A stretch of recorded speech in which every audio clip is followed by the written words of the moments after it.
how are you doing?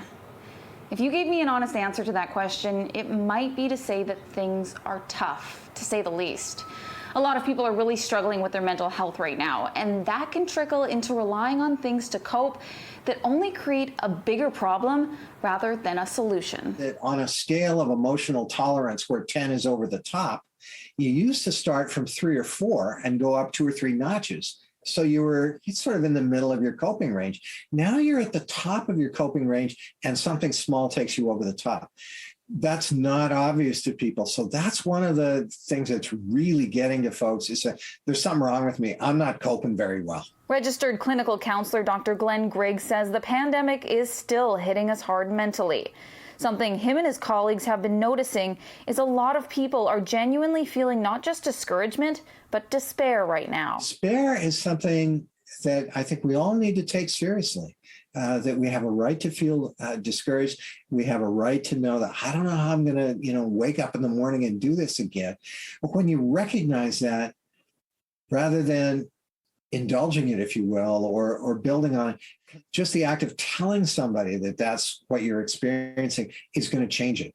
And it's going to change it in a positive direction. As the pandemic drags on, people are trying to find ways to cope with stress.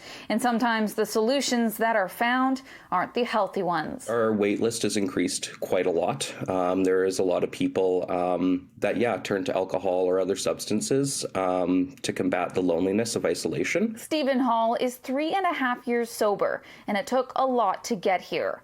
He now works for Together We Can, Addiction Recovery and Education Society, and says many people have a false sense of what someone in addiction actually looks like. And there are some things to keep an eye out for in yourself if you're wondering if you've taken things too far. If I am drinking a 6-pack every night, or I'm drinking a whole bottle of wine every night, or maybe every second or third night, then there's most likely some issues going on and something you should seek help with. At the Phoenix Society, more people continue to walk through our doors for help with alcohol use than any other substance. Keir McDonald, CEO of the Surrey-based Phoenix Society, a nonprofit which helps those break the cycle of addiction, says drinking has been normalized to the point that people often hesitate to step back and look at whether things are getting out of hand. Alcohol-related deaths remain a silent epidemic in Canada. And, because of the drug poisoning crisis, it's really become the forgotten killer, but really is just as damaging to individuals if untreated. If you or someone you know needs help, resources can be found at wellbeing.gov.bc.ca. In New Westminster, Ashley Burr, City News.